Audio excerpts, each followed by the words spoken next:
Welcome to the agriculture channel Agriholics.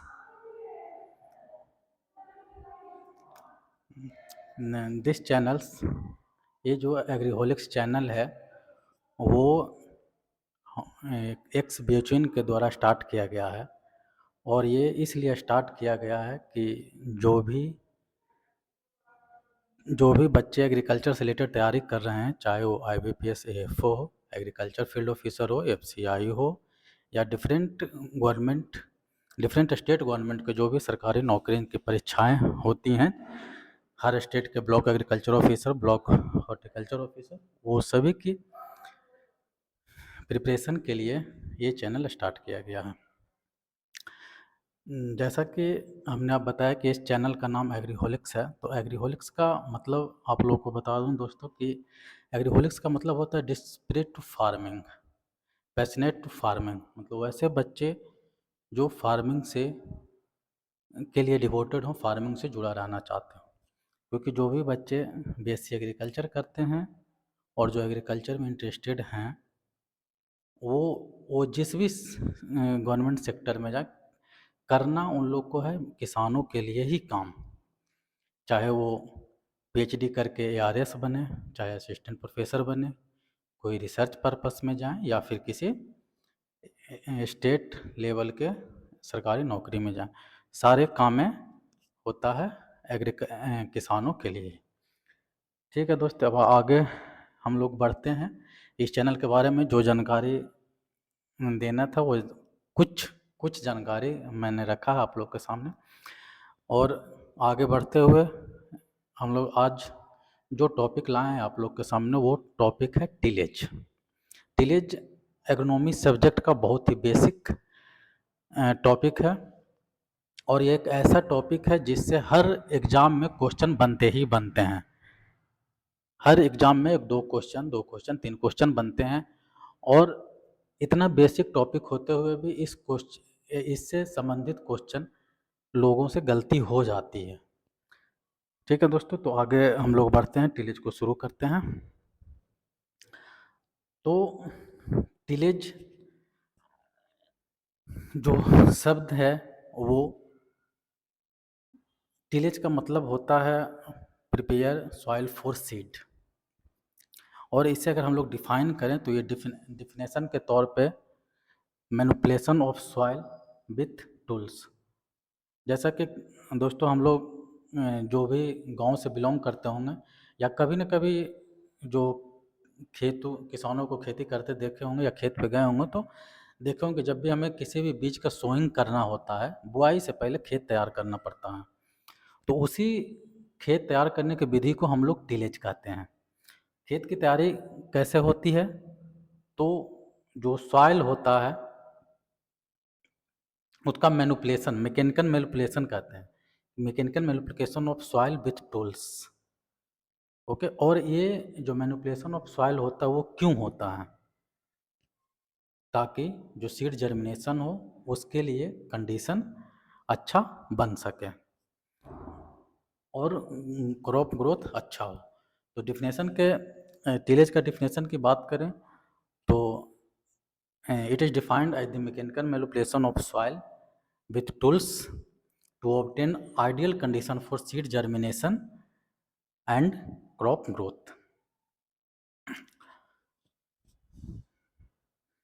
और इसी को अदर वे में कहें तो अदर वे में भी डिफाइन कर सकते हैं कि सॉइल सरफेस पे किसी भी तरह का ऑपरेशन जो कि हम लोग एग्रीकल्चर इम्प्लीमेंट्स के द्वारा कैरिड आउट करते हैं ताकि प्लांट ग्रोथ के लिए बेटर कंडीशन सॉइल में हम लोग बेटर कंडीशन सॉइल के लिए बना सकें। This is called tillage. Now after tillage a term comes that is tilth. तो व्हाट इज टिल्थ? तो जैसा कि पहले हम लोगों ने टिलेज पढ़ा, टिलेज क्या है? Mechanical manipulation of soil for giving condition to the soil for better germination. Okay, and tilth is the, after tillage the physical condition of soil is called tilth। Tillage के बाद soil का जो condition होता है, जिस तरह का वो हमारा फार्म प्रिपेयर होगा टिलेज के बाद, उससे ही हम लोग टिल्थ कहते हैं। तो टिल्थ को हम लोग डिफाइन करते हैं physical condition of soil resulting from tillage.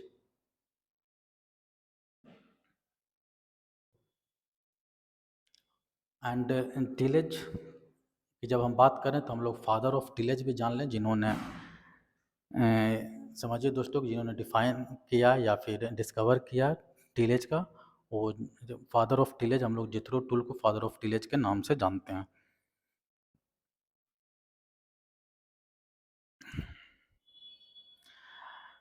Now, after definition of tillage, we are coming to the point purpose and objectives of tillage.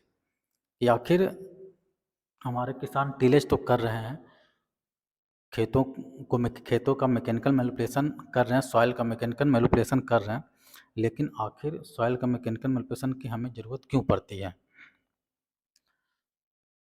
तो जो हमारे ऑब्जेक्टिव्स हैं टिलेज के, वो हैं प्रिपेयर ए सीड बेड।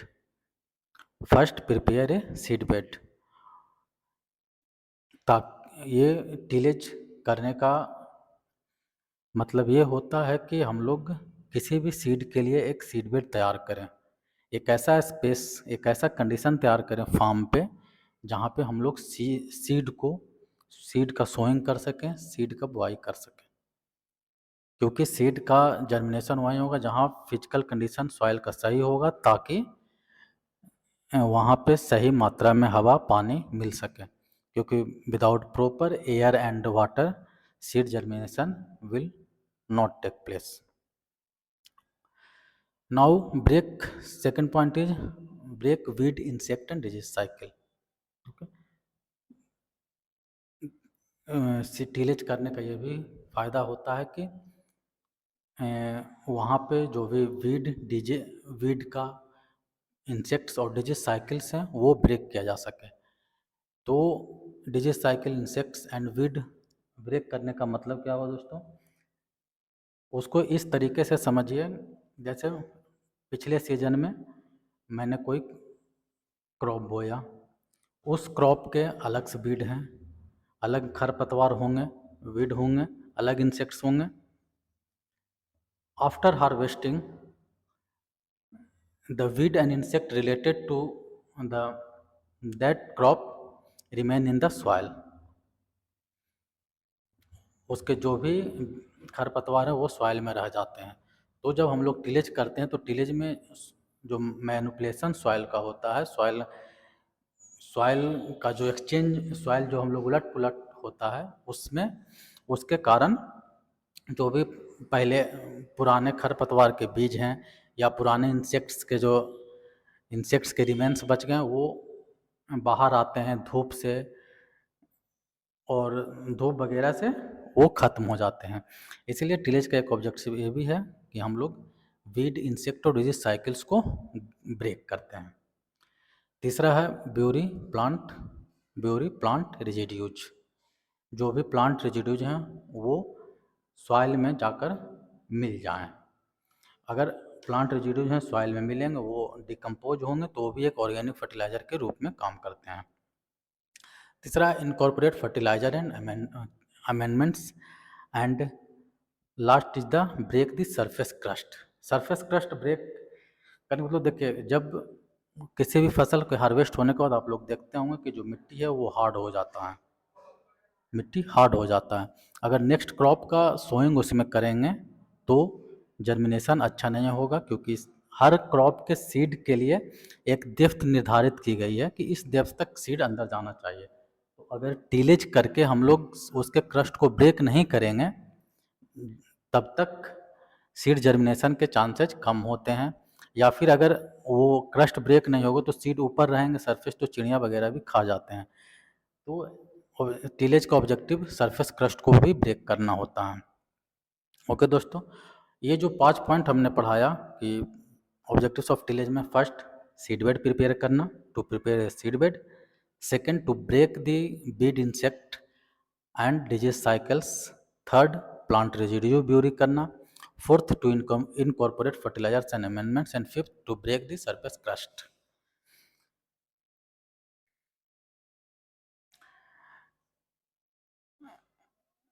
दोस्तों इस जो ऑब्जेक्टिव से भी ऑब्जेक्टिव को इस जो ऑब्जेक्टिव्स ऑफ टिलेज है यहाँ से भी कई एग्जाम्स में क्वेश्चन पूछे जा चुके हैं। जैसे 4 पॉइंट दे दिया कि ऑब्जेक्टिव्स ऑफ टिलेज, उससे पूछा जाता है कि 4 ऑप्शन रखें, ऊपर दे दिया कि इसमें से कौन सा ऑब्जेक्टिव्स ऑफ टिलेज या पर्पस ऑफ टिलेज के बारे में रॉन्ग स्टेटमेंट है। तो दोस्तों ये सब पॉइंट को ध्यान में रखिएगा।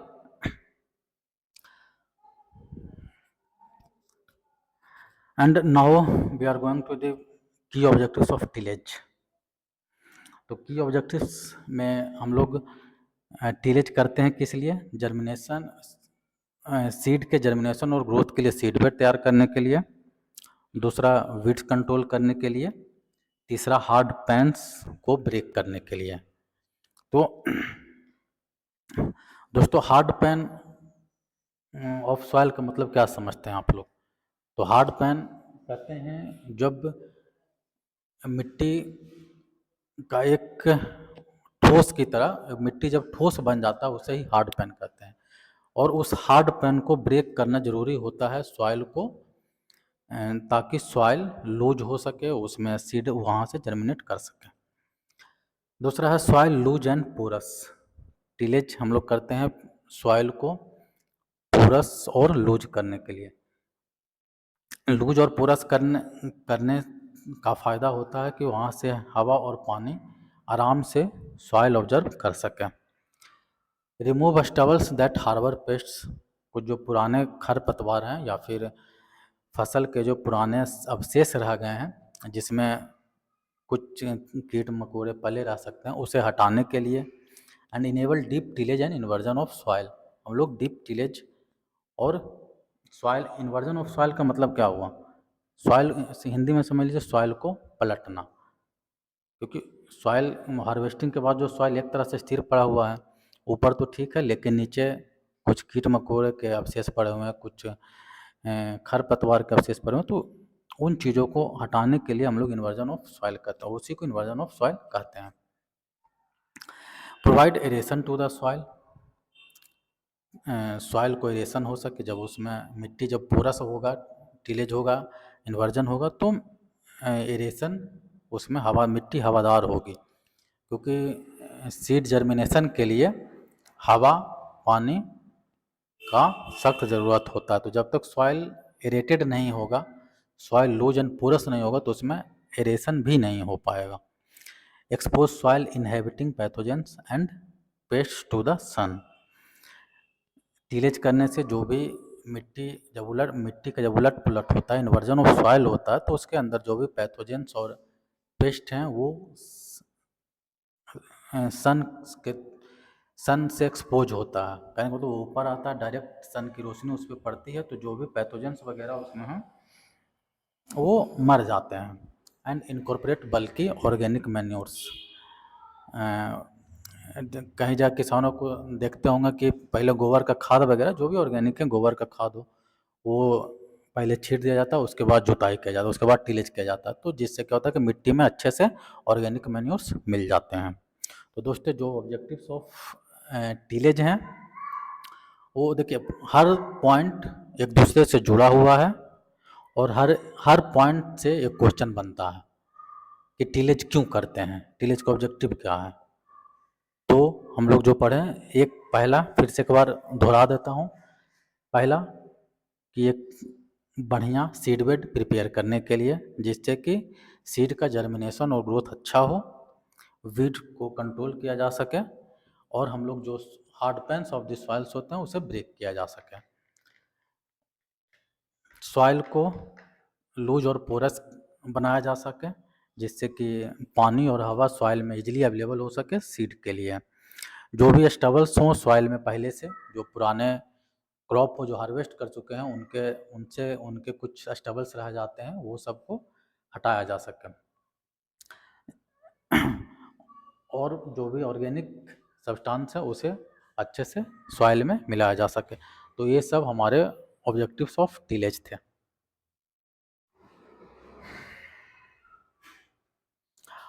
अब हम लोग क्लासिफिकेशन ऑफ टिलेज पे आते हैं। को टिलेज को कैसे कितने भागों में क्लासिफाई किया गया है, ये हम लोग देखते हैं। तो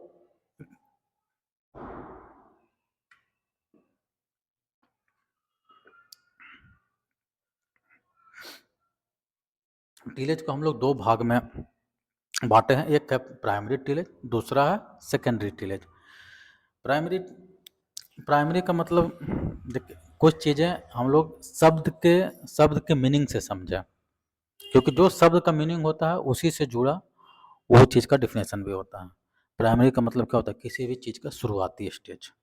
तो प्राइमरी टिलेज ये हुआ कि जब खेत में किसी भी प्रकार का जुताई नहीं हो, खेत पुराने क्रॉप के हार्वेस्ट होने के बाद, पुराने फसल के कटाई के बाद खेत यूं ही पड़ा हुआ था, लेकिन हम लोगों ने उसमें कुछ किया, that is called primary tillage, पहली जुताई।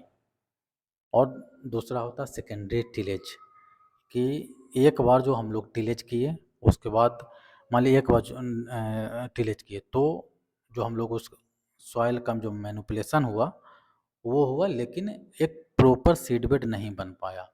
तो प्रॉपर सीडबेड बनाने के लिए हम लोग फिर दोबारा टिलेज किए, that is called secondary tillage. Primary tillage का मतलब क्या हुआ? खेत को पहले सब first mechanical manipulation of soil, that is called primary tillage.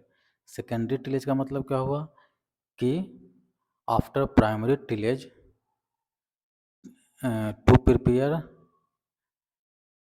satisfactory seed bed for seed, that is called secondary tillage.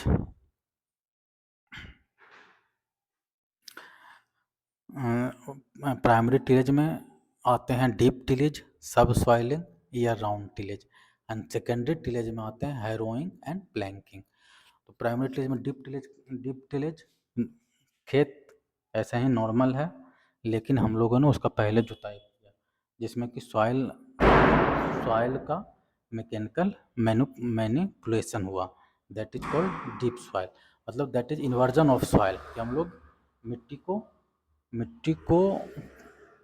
पलटे, that is called deep tillage. सब सॉइलिंग कहते हैं कि एक डेप्थ, कि कम से कम, सब सॉइलिंग उसको कहते हैं कि जो कम से कम 30 सेंटीमीटर डेप्थ से हम लोग मिट्टी का इन्वर्जन हुआ, दैट इज कॉल्ड सब सॉइलिंग। सेकेंडरी टिलेज, जब हम लोग प्राइमरी टिलेज कर दिए, डीप टिलेज हो गया, सब सॉइलिंग हो गया, तो एक सेटिस्फैक्ट्री सीडबेड बनाने के लिए, ताकि वहाँ पे अच्छे से पानी हवा का सुविधा हो सके, उसके लिए जो हम लोग हैरोइंग एंड प्लैंकिंग का यूज करते हैं, दैट इज द समतल करना, कि that is harrowing and planking secondary tillage में आता है। देखिए, और आफ्टर टिलेज, तो टिलेज के बाद भी हम लोग को, टिलेज के बाद भी कुछ स्टेप्स टिलेज से जुड़े हुए हैं, जैसे harrowing, hoeing, intercultoring, earthing up and weeding.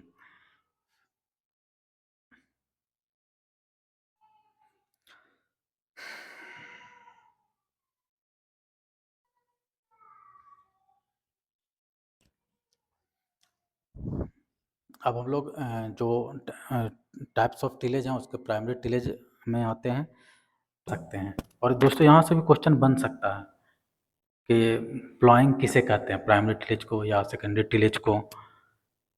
तो अब प्राइमरी टिलेज में हम लोग उसके डेफिनेशन पे आते हैं।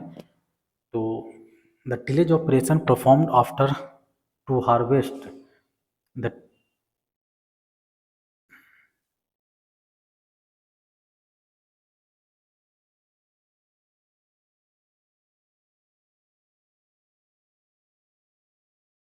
tillage operation performed after harvest to bring land under cultivation, opens compact soil, separates topsoil from lower layers and uproots weeds and stubble of the previous crop। इसमें जो कुछ पॉइंट हैं,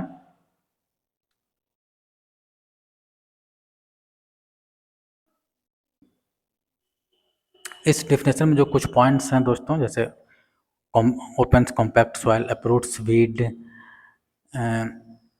stable uproots weeds and stubble of previous crop. ये सब वैसे points हैं जहाँ से प्राइमरी टिलेज से रिलेटेड क्वेश्चन बनते हैं। प्राइमरी टिलेज का क्या काम है? 4 ऑप्शन हैं, उसमें अलग अलग ऑप्शन रहेंगे, बीच में एक ऑप्शन घुसा देगा कि its helps in compacting soil, या it uproots weeds and stubble of the previous crop. तो डिफिनेशन का मतलब समझिएगा। इसको डिफाइन किया गया, the tillage operation performed after harvest to bring land under cultivation. मतलब कि पिछले क्रॉप को हार्वेस्ट किए, उसके बाद जो हमारा लैंड बच जाता है वो कल्टीवेशन के लायक नहीं होता है, तो उसे कल्टीवेशन के लायक बनाने के लिए जो भी टिलेज ऑपरेशन हम लोग करते हैं, first tillage operation after harvesting of previous crop, उसे हम लोग प्राइमरी टिलेज कहते हैं। पिछला क्रॉप के हार्वेस्ट होने के बाद दूसरे क्रॉप को सोइंग के पहले जो हम लोग टिलेज ऑपरेशन करते हैं उसे हम लोग प्राइमरी टिलेज कहते हैं। प्राइमरी टिलेज का काम क्या है? तो कॉम्पैक्ट सॉइल को ओपन करना, वो सॉइल पहले प्रीवियस क्रॉप हार्वेस्ट के बाद जो सॉइल होता है वो कॉम्पैक्ट हो जाता है। कॉम्पैक्ट मतलब एक थक्का जम जाना, टाइट हो जाना, जिसमें कि हम लोग ना, वो जिसमें ना एयर अच्छे से पास कर सकता है, ना ही पानी अच्छे से पास कर सकता है, उसे कॉम्पैक्ट सॉइल कहते हैं। तो टिलेज प्राइमरी टिलेज हम लोग करते हैं open compact soil, uproots weeds and stubble of the previous crops and separates topsoil from lower layers।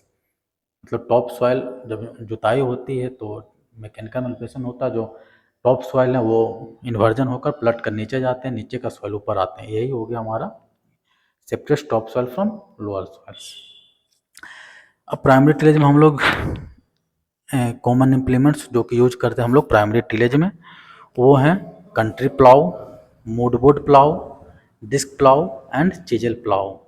Question यहाँ से भी बनते हैं दोस्तों कि which one of the following is primary tillage और सेकेंडरी टिलेज इम्प्लीमेंट्स। मतलब आपके प्राइमरी और सेकेंडरी टिलेज इम्प्लीमेंट्स से भी क्वेश्चन बनते हैं कि इसमें से कौन सा प्राइमरी टिलेज का इम्प्लीमेंट है।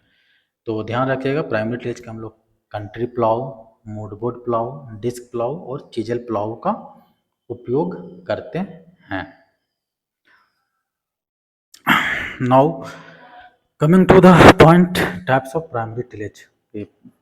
प्राइमरी टिलेज हम लोग जान गए कि प्राइमरी टिलेज क्या है, लैंड को कल्टीवेशन के लिए तैयार करना। First step to prepare the land for cultivation, that is called primary tillage. Tillage primary tillage के भी प्रकार है, जैसे डीप टिलेज, सब soiling, year round tillage. Okay, अब यहाँ से क्वेश्चन क्या बनेगा भाई कि ऑप्शन क्वेश्चन पूछ दिया विच one of the following the primary tillage. Language देखिए, ऑब्जेक्टिव कोई भी ऑब्जेक्टिव एग्जाम में एक चीज़ आप लोग गौर कीजिएगा, क्वेश्चन ऐसा नहीं कि कहीं अजीबो गरीब जगह से आता है, बस लैंग्वेज का बहुत अंतर होता है, लैंग्वेज चेंज करने का तरीका अलग हो जाता है, और उसी लैंग्वेज में हम लोग फंस कर 4 ऑप्शन में से 1-2 ऑप्शन में कहीं फंस कर हम लोग से गलतियाँ हो जाती हैं।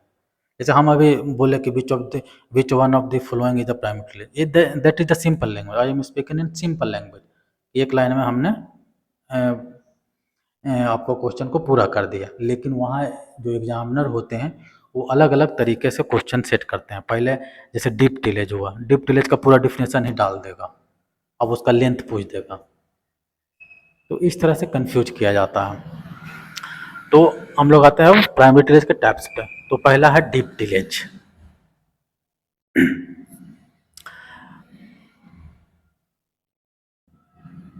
तो डीप टिलेज में हम लोग क्रीडा के द्वारा जो क्लासिफिकेशन किया गया है, वो टिलेज को 3 भाग में क्लासिफाई किया गया है। पहला शैलो टिलेज, दूसरा मीडियम टिलेज एंड तीसरा डीप टिलेज।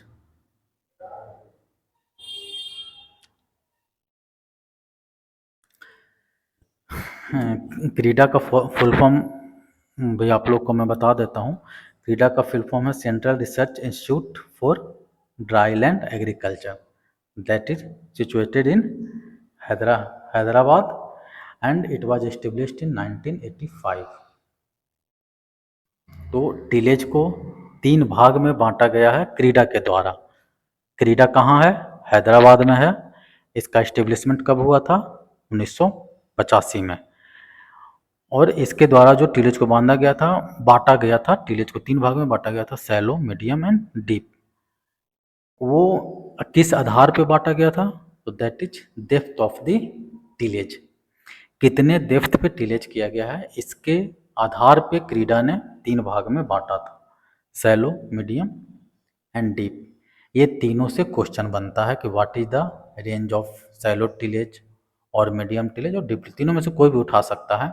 यहाँ पर भी बच्चे बहुत कंफ्यूज करते हैं, कई एग्जाम में आता है, कई एग्जाम में जानते हुए भी लोग कंफ्यूज कर जाते हैं, अरे मीडियम 15 से 20 था या फिर डीप 15 से 20 था, इस तरह से माइनर कन्फ्यूजन होते हैं। तो ये सब पॉइंट को याद रखिएगा कि जो सैलो टिलेज का डेप्थ होता है that is 5 to 6 centimetre, medium tillage का that 15 to 20 centimetre and deep tillage का 25 to 30 सेंटीमीटर। इसका क्लासिफिकेशन कौन किया था? तो क्रीडा के द्वारा किया गया था। क्रीडा कहाँ एस्टेब्लिश्ड है? तो हैदराबाद में। और कब हुआ था? तो 1985 में। अब now coming to the point sub soiling. Sub soiling क्या है? तो breaks hard pans without inversion of major top soil disturbance. Sub soiling किसे कहते हैं? हार्ड पैन्स को ब्रेक कर देना। सब सॉइलिंग में किसी प्रकार का इन्वर्जन नहीं होता है, इस पॉइंट को ध्यान दीजिएगा। सिंपल सब सॉइलिंग में ध्यान रखिएगा कि हम लोग हार्ड पैन्स, जो हार्ड सॉइल्स हैं उसे ब्रेक किया जाता है विदाउट इन्वर्जन। मतलब उसमें जो सॉइल होते हैं उसका उलट पुलट नहीं जैसे होता है, केवल हार्ड पैन को ब्रेक किया जाता है। एंड ईयर राउंड टिलेज किसे कहते हैं? तो tillage operation carried out continuously through out the year. जो हर सीजन में, मान लीजिए हर सीजन में हम लोग टिलेज होता है, वो हर सीजन के क्रॉप सोइंग के पहले जो टिलेज होता है that is called year round tillage. ये क्रीडा के क्लासिफिकेशन के अनुसार जो टिलेज को 3 भाग में बांटा गया था डेप्थ के अनुसार, that is shallow, medium and deep ploughing. Shallow का डेप्थ होता है 5 to 6 सेंटीमीटर, मीडियम का डेप्थ होता है 15 to 20 centimetre and deep ploughing का डेप्थ होता है 25 to 30 सेंटीमीटर।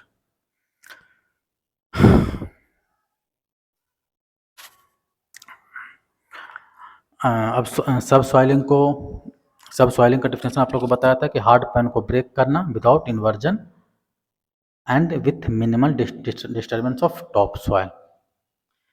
सब सॉइलिंग करते कैसे हैं? तो a narrow cut is made at the surface while the subsoiler share shatters the pan below. एक सब सॉइलिंग हमने क्या बोला कि एक हार्ड पैन को तोड़ा जाता है, तो कैसे? एक नैरो कट दिया जाता है जिससे कि जो भी हार्ड पैन है वो बस ब्रेक हो सके। सब सॉइलिंग के लिए कौन सा इंस्ट्रूमेंट यूज किया जाता है, ये भी क्वेश्चन बनता है। कई एग्जाम्स में क्वेश्चन आ चुके हैं। तो सब सॉइलिंग के लिए हम लोग जो इंस्ट्रूमेंट यूज करते हैं वो है चीजल प्लाव, जो कि, और सब सॉइलिंग में कितने डेप्थ तक प्लाव का यूज होता है? तो वो 60 to 70 सेंटीमीटर डेप्थ तक चीजल प्लाव का यूज करते हैं सब सॉइलिंग के लिए, और 60 to 70 सेंटीमीटर डेप्थ तक सब सॉइलिंग हम लोग करते हैं।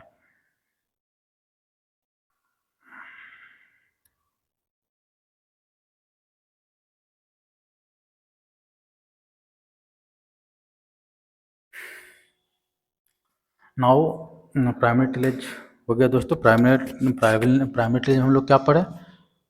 प्राइमरी टिलेज का डिफिनेशन,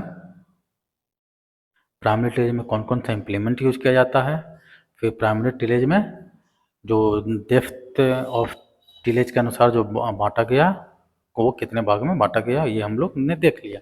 अब आइए हम लोग सेकेंडरी टिलेज पे हम लोग आते हैं। सेकेंडरी टिलेज किसे कहते हैं? तो प्राइमरी टिलेज कंप्लीट करने के बाद जो भी ऑपरेशन हम लोग सीड बेड प्रिपेयर करने के लिए करते हैं उसे सेकेंडरी टिलेज कहते हैं। Okay. Lighter and finer operation after primary tillage for better and satisfactory seed bed preparation is called secondary tillage. And the instrument that is used during secondary tillage are cultivators, blade harrows and planking.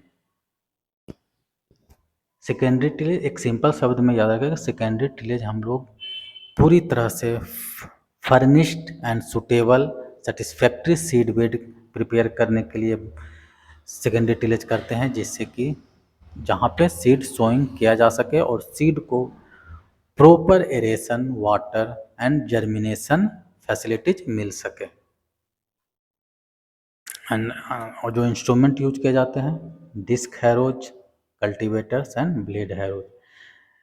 ये instrument पे ध्यान रखिएगा, disc harrows and disc plough.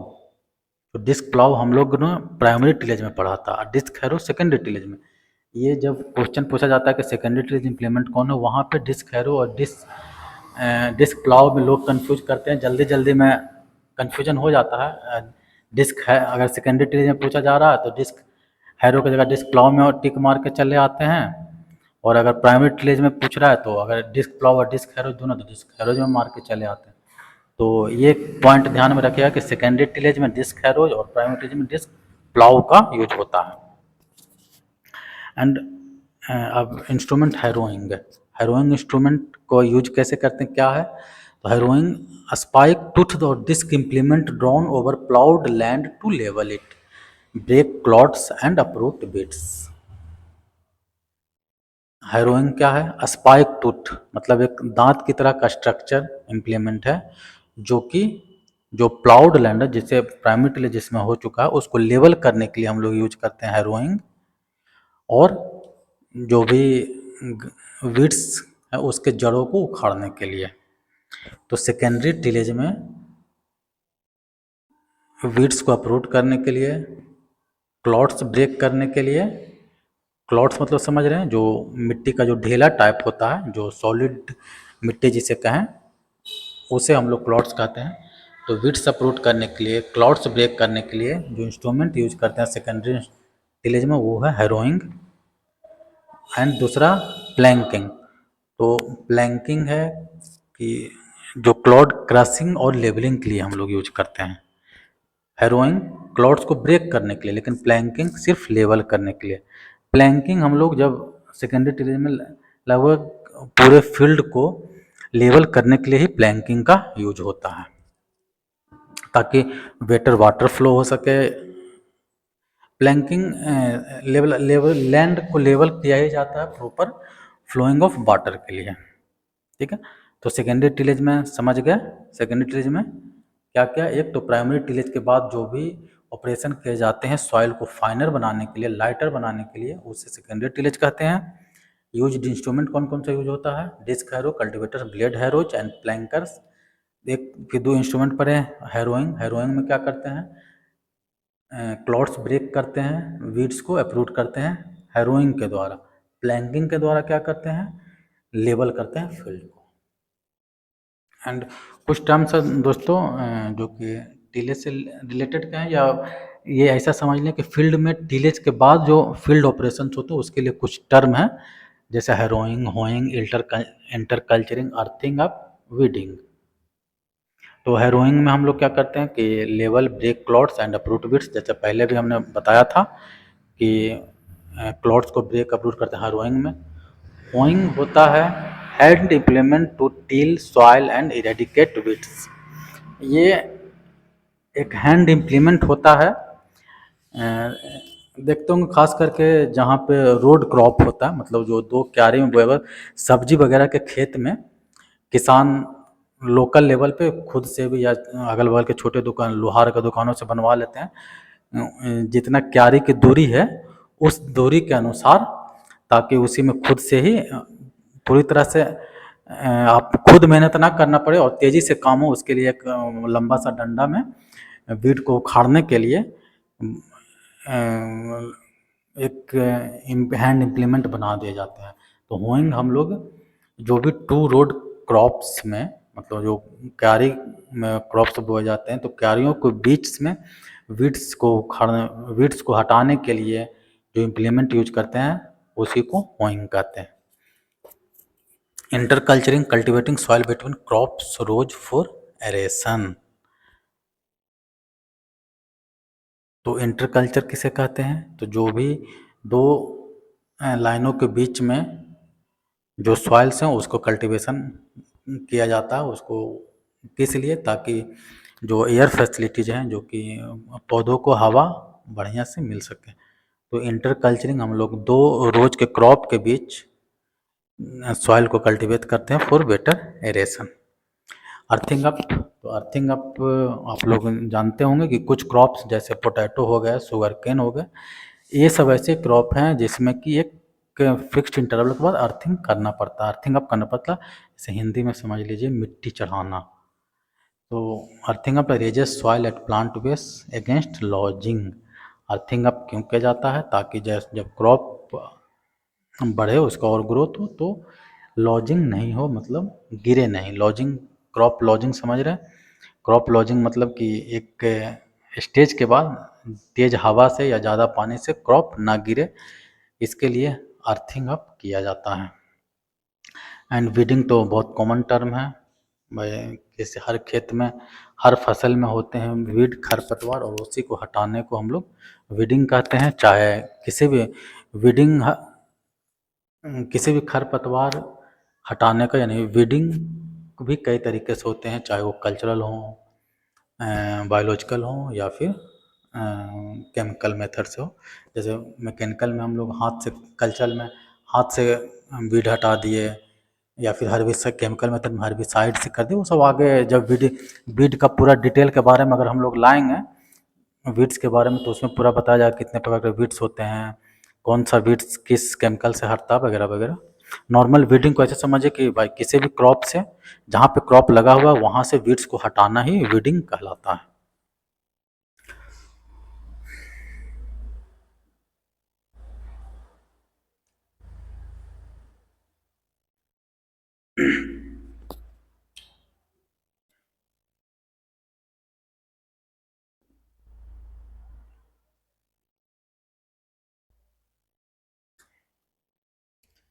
अब दोस्तों हम लोग आते हैं conservation of tillage, conservation tillage पर। कंजर्वेशन टिलेज, ये भी टिलेज का बहुत ही इम्पोर्टेंट पार्ट है, यहाँ से भी बहुत क्वेश्चन बनते हैं। टिलेज, देखिए दोस्तों, आज जो टॉपिक हम लोग आप लोग के सामने लाए हैं वो ऐसा टॉपिक ही चूज करके लाए हैं कि भले एक बहुत छोटा टॉपिक है, बेसिक टॉपिक, लेकिन यहाँ से क्वेश्चन बहुत बनते हैं। हर, समझिए कि हर डिफिनेशन से ही कहीं ना कहीं क्वेश्चन पूछे जाते हैं। तो अब आते हैं हम लोग कंजर्वेशन टिलेज पे। तो कंजर्वेशन टिलेज, कंजर्वेशन का मतलब क्या होता है, तो टू प्रिजर्व समथिंग, क्या? तो इसमें यही कहा गया हुआ कि हम लोग को टिलेज ऐसे करना है जिसमें कि चीज़ें बचाई जा सकें, जिसमें सॉइल का कम डिस्टरबेंस हो, सॉइल का कम लॉस हो। क्योंकि जब ज़्यादा टिलेज भी होता है, जैसे अगर ज़्यादा गहराई तक भी टिलेज होता है, तो क्या है, मिट्टी ज़्यादा भुरभुरा है, हवा से, पानी से मिट्टी का लॉस होता है। तो कंजर्वेशन टिलेज को डिफाइन किया गया, एक crop production system with minimum soil disturbance, leaving at least 30% of the soil surface covered with crop residues after sowing, conserving soil, water and energy while sustaining crop yields। तो हम लोग conservation of soil में क्या करना है, minimum soil disturbance, conservation tillage में minimum soil disturbance, जिसमें कि जो भी क्रॉप रेजिड्यूज हैं वो 30% सॉइल सरफेस को कवर करता है। और रेजिड्यू से सॉइल कवर रहने से क्या होता है कि भाई सॉइल कंजर्व होते हैं, तक वाटर और सॉइल इरोजन नहीं होते हैं, water and energy while sustaining crop yields. Simple शब्दों में कंजर्वेशन टिलेज को ऐसे समझिए कि ऐसा टिलेज जिसमें 30% सॉइल सरफेस हम लोग कवर रखेंगे पिछले क्रॉप रेजिड्यू से, और वो कवर्ड होने से क्या होगा, सॉइल का लॉस कम होगा, वाटर का लॉस कम होगा। कंजर्वेशन टिलेज का से क्वेश्चन कैसे बनते हैं, तो ये डिफरेंट परसेंटेज लिखा जाएगा कि अगर 0 से 30% अगर हम लोग क्रॉप रेजिड्यूज का यूज कर रहे हैं या 0 से 30% सॉइल सरफेस हमारा कवर्ड है तो वो किस प्रकार का टिलेज में आएगा।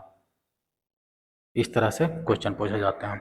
तो ये ध्यान रखिए, कंजर्वेशन टिलेज में 30% हम लोग सॉइल सरफेस को कवर्ड रखते हैं। अब इसके ऑब्जेक्टिव्स, तो जब हम लोग कवर्ड क्यों रख रहे हैं सॉइल को, ताकि हमारा सॉइल इरोजन नहीं हो। और अगर कवर्ड है तो भाई डायरेक्ट सनलाइट नहीं पड़ेंगे तो सॉइल मॉइस्चर का कम लॉस होगा, तो सॉइल मॉइस्चर कंजर्व होगा। मिट्टी ढका हुआ है तो वाटर और एयर से सॉइल इरोजन का लॉस कम होगा। And it's also helps in improving soil structure and organic matter.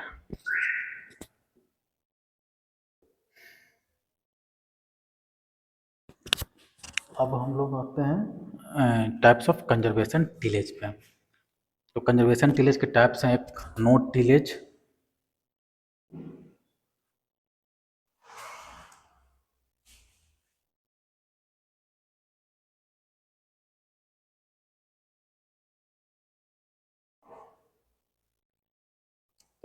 Conservation tillage के टाइप्स हैं नो टिलेज।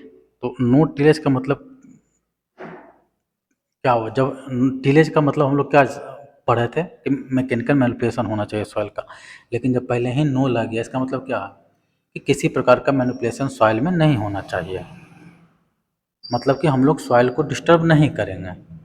तो इसे ही हम लोग कहते हैं नो टिलेज, ये जीरो सॉइल डिस्टर्बेंस। इसमें हम लोग उतना ही सॉइल का यूज करेंगे जहाँ हम लोग को सीड प्लेसमेंट करना है। अभी नो टिलेज से कम बहुत एग्जांपल है कि देखिएगा जीरो टिलेज सोइंग के लिए भी बहुत टेक्नोलॉजी को एक्सेप्ट करने के लिए बहुत कोशिश किया जा रहा है कि किसान जीरो टिलेज करें। तो जीरो टिलेज में क्या होता है, हम लोग पूरे खेत का टिलेज नहीं होता है, उसमें उतना ही टिलेज किया जाता है जितना कि बीज का ज़रूरत पड़े। तो जीरो नो टिलेज को समझिए कि सॉइल डिस्टर्बेंस बिल्कुल जीरो होता है, हम लोग उतना ही करते हैं जिसमें कि सीड प्लेसमेंट किया जा सके। अगर हमें इतना डिस्टेंस पे से शो करना है, जैसा कि आप लोग जानते हैं कि हर फसल क्रॉप का साइंटिफिकली एक डिस्टेंस ये निर्धारित किया गया है कि सीड को इतने डिस्टेंस पे रो टू रो और प्लांट टू प्लांट सोइंग करना है। तो इसमें हम लोग बस उतना ही मिट्टी में डिस्टर्बेंस लाएंगे जितना कि सीड, जहाँ की सीड हम लोग प्लेस करेंगे जहाँ सीड का सोइंग होगा। दूसरा है मिनिमम टिलेज।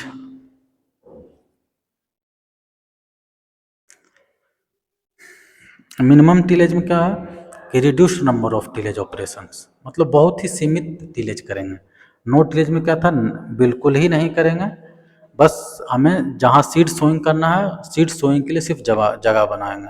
मिनिमम टिलेज में एक हद तक टिलेज ऑपरेशन आप कर सकते हैं। तीसरा है मल्च टिलेज। मल्च टिलेज में हम लोग क्या करेंगे कि कुछ नहीं, जो भी क्रॉप रेजिड्यूज है वो हम लोग सॉइल में मिक्स कर देंगे।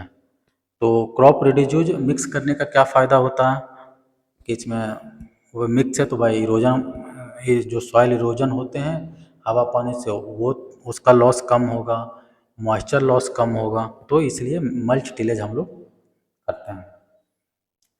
चौथा है strip tillage. Strip tillage confined to narrow stripes where seeds are planted, rest of field undisturbed। Strips का मतलब क्या होता है, ए रो, एक पंक्ति बनाना। तो उसमें टिलेज हम लोग वहीं करते हैं, एक नैरो स्ट्रिप्स बनाकर उतना ही दूर टिलेज करते हैं जहाँ की सीड्स प्लांट किया जा सके। तो जैसा कि हम लोग कुछ टर्म, जैसा टर्म है वो उससे भी आप जोड़कर ध्यान में रख सकते हैं। यहाँ अगर हमारे स्ट्रिप टिलेज है तो हम लोग इतना ध्यान रखेंगे भाई नैरो स्ट्रिप्स, जहाँ भी क्वेश्चन में अगर देखें कि नैरो स्ट्रिप्स का यूज कर रहे हैं तो भाई उसका ऑप्शन हम लोग स्ट्रिप टिलेज मानेंगे। एंड पाँचवा है रिज टिलेज। तो रिज रिज का मतलब मेड़, एक तरह से समझ लीजिए कि जो जहाँ पे पौधे हम लोग मेड़ पे बोएंगे उसे हम लोग रिज टिलेज कहते हैं। तो उसमें भी है कि crops planted on permanent ridge, residues left between the ridges.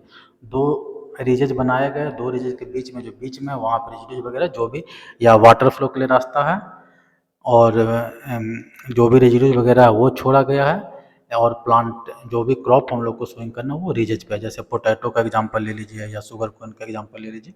तो ये जो जितने कंजर्वेशन टिलेज के पार्ट्स हम लोग पढ़े हैं, no tillage, minimum tillage, mulch tillage, strip tillage and ridge tillage, ये सारे क्वेश्चन बनते हैं हर एग्जाम में। एक न एक क्वेश्चन रहेंगे नहीं, कोई भी चाहे मिनिमम टिलेज का डिफिनेशन दे के पाँचों ऑप्शन दे दे, मल्च टिलेज का ऑप्शन दे करके पाँचों और ये डिफिनेशन दे करके पाँचों ऑप्शन दे दे। तो ये सब चीज़ आप लोग को कंफ्यूज नहीं होना है, बस नाम से याद रखें। अगर नो टिलेज है तो भाई सॉइल डिस्टर्बेंस मिनिमम होगा, मिनिमम है, मिनिमम टिलेज है तो टिलेज ऑपरेशन हम लोग कर सकते हैं but limited tillage operation. Mulch tillage है तो कुछ नहीं करना भाई, खेत में हम लोग को मल्च जो भी क्रॉप रिड्यूज है वो छोड़ देना है। देखिए मल्च टिलेज से 2 क्वेश्चन बन जाते हैं, एक तो अगर क्रॉप रिड्यूज छोड़ रहे हैं तो भाई कौन सा टिलेज में आएगा, दूसरा कि अगर मल्च टिलेज है तो उसका क्यों करते हैं, मल्च टिलेज का क्या ऑब्जेक्टिव है, उससे भी क्वेश्चन बन जाते हैं। एंड चौथा है स्ट्रिप टिलेज। तो स्ट्रिप टिलेज में याद रखें कि नैरो स्ट्रिप्स, जहाँ भी नैरो जो स्ट्रिप्स हम लोग बनाते हैं सीड सोइंग के लिए उसे हम लोग स्ट्रिप टिलेज कहते हैं। रिज टिलेज जहाँ पे हम लोग परमानेंट रिजेज तैयार करते हैं to sow the crop, that is called ridge tillage.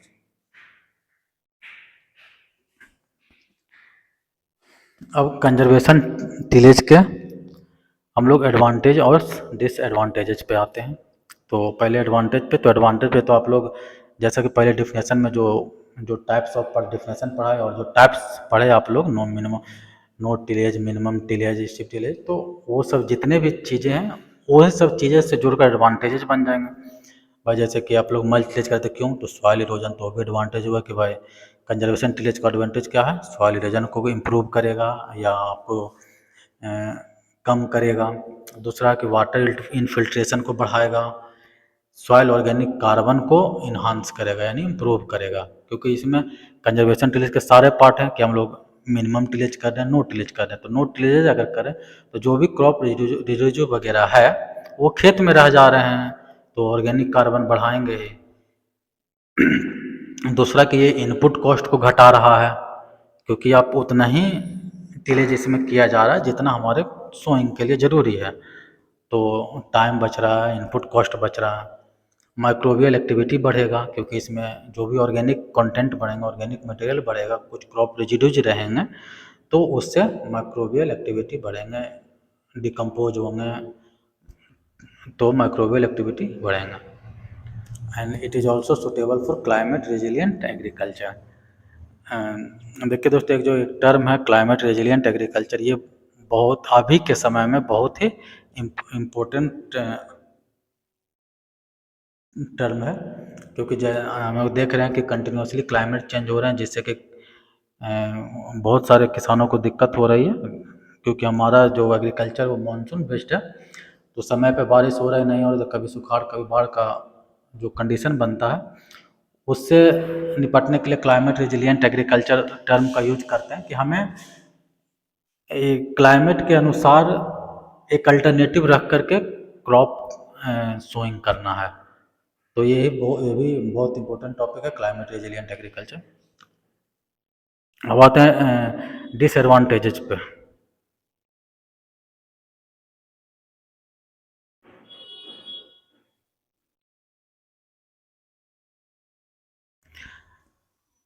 तो कंजर्वेशन टिलेज का डिसएडवांटेज में इंक्रीज वीड इन्फेस्टेशन।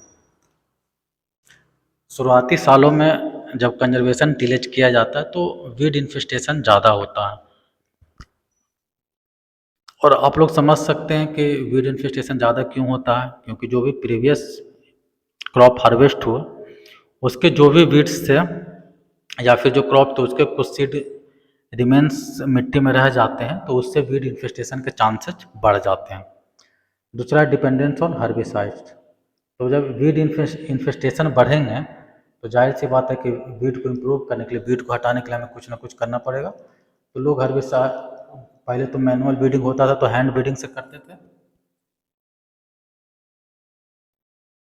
लेकिन अब लोग ज़्यादातर केमिकल कंट्रोल कर रहे हैं वीट का, तो हर्बिसाइड्स का यूज करते हैं, हर्बिसाइड्स का यूज बढ़ जाता है। स्पेशलाइज्ड मशीनरी रिक्वायर्ड, तो वीट को हटाने के लिए जो भी मशीनरी लोग यूज करते हैं तो उसकी ज़रूरत बढ़ जाती है। जैसे अभी कुछ देर पहले हम लोग होइंग के बारे में आपको बताया था कि एक हैंड टूल होता है जिससे कि वीट हटाया जा सके, एक डंडे का यूज करके, तो उस टाइप का मशीनरीज का रिक्वायरमेंट बढ़ जाता है। Possible paste and disease carry over, ये पॉसिबल पेस्ट एंड डिजीज का मतलब ये हुआ कि कुछ पेस्ट और डिजीज जो पुराने फसल कर रहा है उसके होने के चांसेज रह जाते हैं। And not suitable for all soil, मतलब कंजर्वेशन ट्रीज भी हर तरह के सॉइल में सुटेबल नहीं होता है।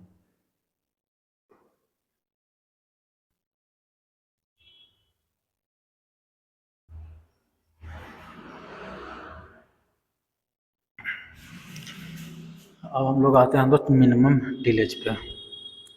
तो मिनिमम टिलेज पीछे बताए थे कि हम लोग इसमें क्या करते हैं कि टिलेज को एक लिमिट तक ही करते हैं, टिलेज को रिड्यूस करते हैं minimum necessary for seedbed and rapid germination. And father of minimum tillage doctor GV Triplett को कहा गया है, क्योंकि ये यही जो थे जीवी ट्रिपलेट साहब, उन्होंने मिनिमम टिलेज लाया था और यह कंसेप्ट यूएसए में शुरू किया गया था। मिनिमम टिलेज के एडवांटेजेज हैं कि सॉइल कंडीशन को इम्प्रूव करता है, higher infiltration from vegetation cover and root decay channels, ये वेजिटेशन कवर से हायर इन्फिल्ट्रेशन को बढ़ावा देता है, क्योंकि मिनिमम टिलेज में जो भी रेजिड्यूज वगैरह रहते हैं तो इन्फिल्ट्रेशन, वाटर इन्फिल्ट्रेशन इसमें ज़्यादा होते हैं। Less resistant to root growth from improved structure, इसमें रूट ग्रोथ में ज़्यादा रेसिस्टेंस नहीं आते हैं। And less soil compaction and erosion, जब टिलेज नहीं होगा तो इसमें इरोजन के चांसेस कम होते हैं। एंड डिसएडवांटेजेस की बात करें तो लोअर सीड जर्मिनेशन के चांसेस कम हो जाते हैं मिनिमम टिलेज में। ज़्यादा नाइट्रोजन की ज़रूरत होती है, क्योंकि जब मिनिमम टिलेज होता है तो इसमें जो रेजिड्यूज वगैरह हैं वो सॉइल में प्रेजेंट होते हैं, जो कि जल्दी डिकम्पोज नहीं होते, तो इसी कारण हमें तुरंत नाइट्रोजन की उपलब्धता के लिए ऑर्गेनिक ज़्यादातर नाइट्रोजन फर्टिलाइजर्स वगैरह का यूज करना पड़ता है। And sowing is difficult with ordinary equipment, मतलब जो साधारण इक्विपमेंट होता है उससे हम लोग सोइंग नहीं कर पाते हैं। जैसे मिनिमम टिलेज के बाद जैसे जीरो टिलेज करते हैं, उसमें जो जीरो टिलेज मशीन वगैरह है उसका यूज करना पड़ता है। Continuous herbicide use causes pollution and weed, हाँ ये भी है कि मिनिमम टिलेज में अगर इसका वीड वगैरह का चांसेस ज़्यादा हो जाते हैं तो हम लोग हर्बिसाइड वगैरह ज़्यादा यूज करते हैं तो पोल्यूशन वगैरह का चांसेस बढ़ते हैं।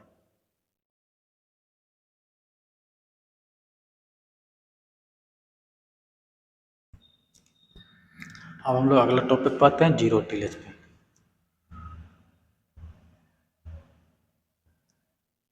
तो जीरो टिलेज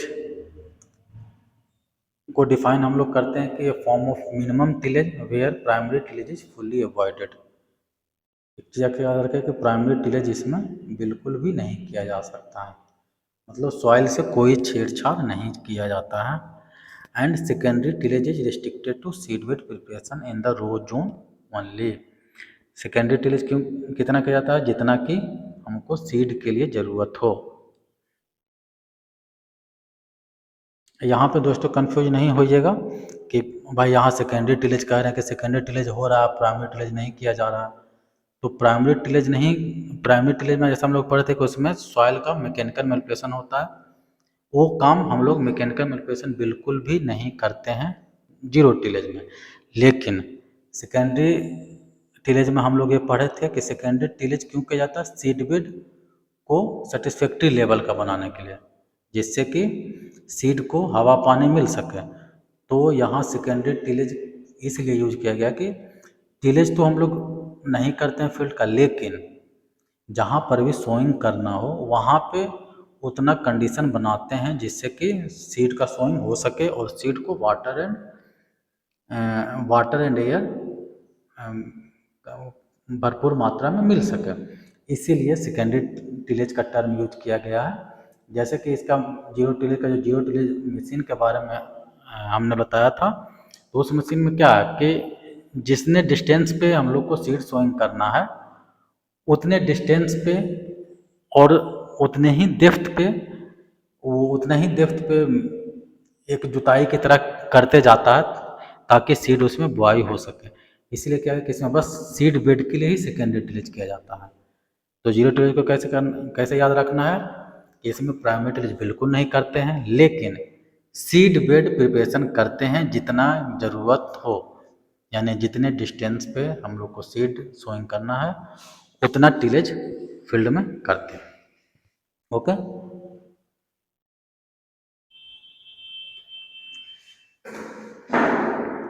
अब देखिए जीरो टिलेज का फ़ायदा क्या है। तो जीरो टिलेज में ऑर्गेनिक मैटर कंटेंट जो है वो इंक्रीज कर जाता है। ऑर्गेनिक मैटर कंटेंट इंक्रीज करता है ड्यू टू लेस मिनरलाइजेशन। देखिए जब टिलेज पूरा नहीं होता,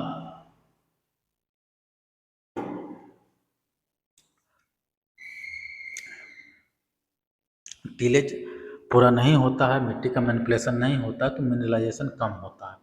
तो मिनरलाइजेशन के वजह से जो भी लॉसेज होते हैं मिनरल्स के वो नहीं हो पाते हैं।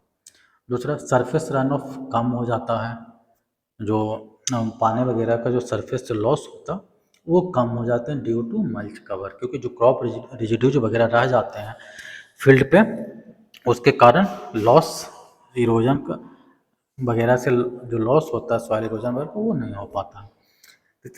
Narrow strip over the crop row is cleared.